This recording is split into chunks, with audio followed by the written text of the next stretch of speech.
Crime family, the case that we're talking about today hits close to home. It literally hits close to home.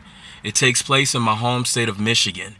The house where this horrific murder took place is literally a house that I could have passed over a dozen times as a delivery driver in one of my past jobs.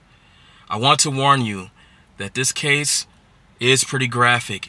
It does have some pretty gruesome material in it. So brace yourselves and be prepared. Before we start today's episode, Crime Army would like to give their condolences to the Bacon family. May Kevin Bacon rest in peace.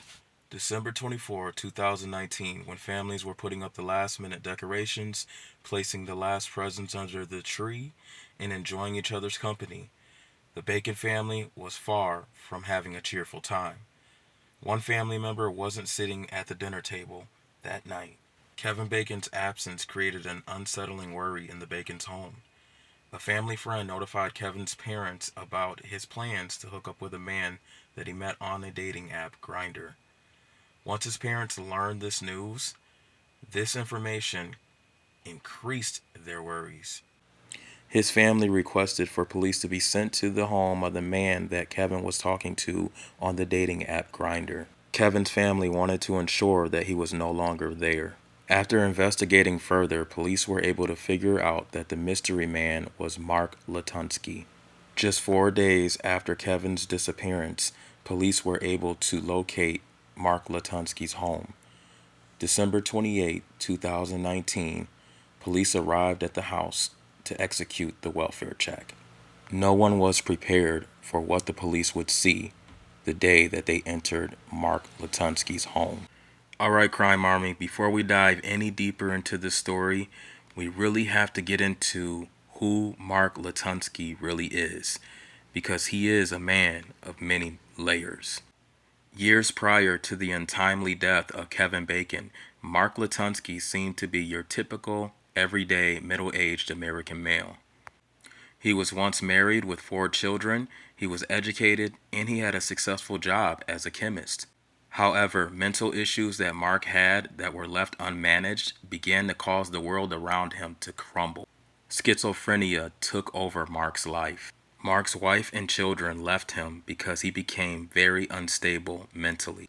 Mark's mental state began spiraling out of control very quickly. He started hearing voices and he developed multiple personalities. However, none of these issues stopped Mark from using dating apps to find love connections. One day, Mark met Kevin on the dating app Grindr, and they made plans to engage in sexual activities with each other. The plan was for Kevin to go to Latunsky's home December 24, 2019. Kevin had no idea that he would never be leaving Latunsky's home. December 28 approaches and now police are knocking on Mark Latunsky's front door.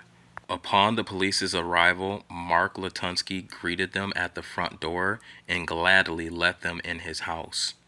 As police entered the home, they didn't notice anything out of the ordinary.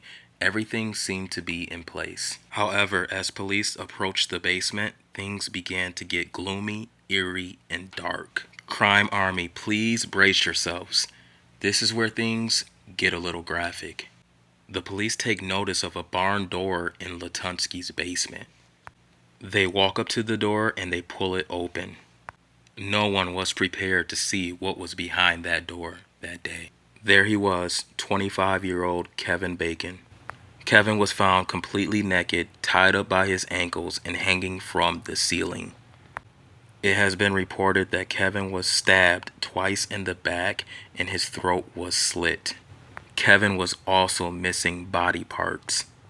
Mark Latunsky confessed to cutting off Kevin's testicles, cooking them, and eating them.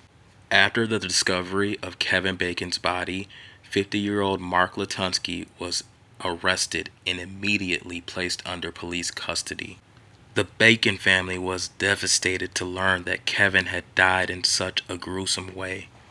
For the premeditated murder of Kevin Bacon, Mark Latunsky was sentenced to life in prison without the possibility of parole. Kevin was a talented hairstylist and makeup artist with a bright future. He was deeply loved by his friends and family. and is truly missed.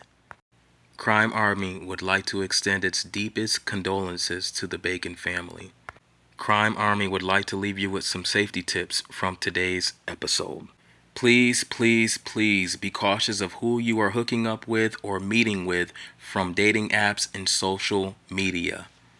We recommend that your first time meeting with someone should be in a public place. This allows you the opportunity to see if there are red flags or things that alarm you about this particular person you are meeting up with. Also, notify someone that you are close with about where you will be and who you will be with, just in case something happens.